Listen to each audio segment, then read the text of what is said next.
आरती की दादिया सास पहली बार शहर आई थी।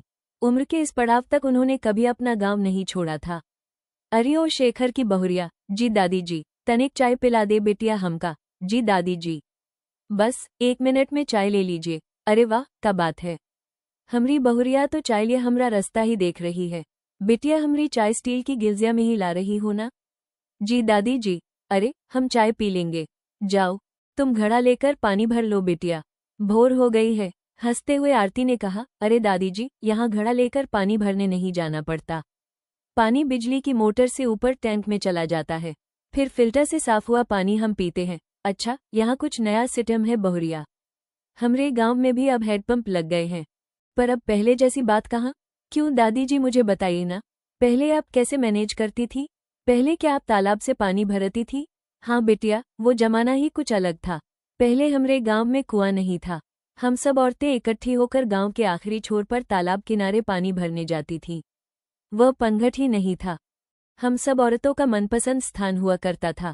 हम सब पनघट पर हमारे सुख दुख साझा करती, खूब बतियाती, जोर का ठहाका लगाती, एक दूसरे से फैशन के बारे में पूछती, किसने कैसी साड़ी पहनी, कैसी बिंदी लगाई। चाहे नई बहुरिया हो चाहे पुरानी, मटका सिर पर सबको रखना पड़ता। हमरी अम्मा कहा करती थी कि जितना सधा हुआ मटका सर पर रखोगी जीवन में उतना ही संतुलन बनाकर चल पाओगी। हम 2-2, 3-3 घड़े एक साथ सिर पर रख लेते थे। जानत हो बहुरिया, जब भी हम एक साथ पानी भरते और उसमें से कोई एक नहीं दिखता, तो फिर सब इकट्ठा होकर उसके घर पहुंचती। पता चल जाता कि फलानी भौजी आज बीमार है, तो सब मिलकर उसके घर का काम कर देती। और बहुरिया कभी कभी जब आसपास कोई बड़ा बूढ़ा बुजुर्ग नहीं दिखता, छुपा छुपी खेलते, रस्सी कूदते। कभी कभी बच्चों के कंचे चोरी से ले आते थे और फिर खूब कंचे खेलते।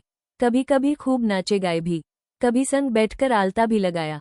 क्या मजा आता, क्या हंसी ठेठोली होती बिटिया।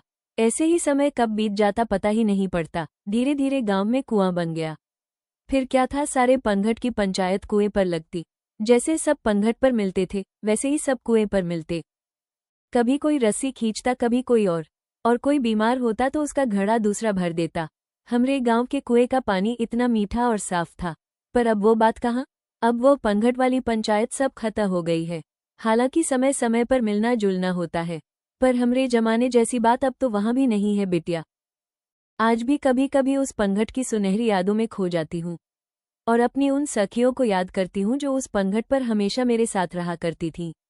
पर अब मैं अकेली ही रह गई।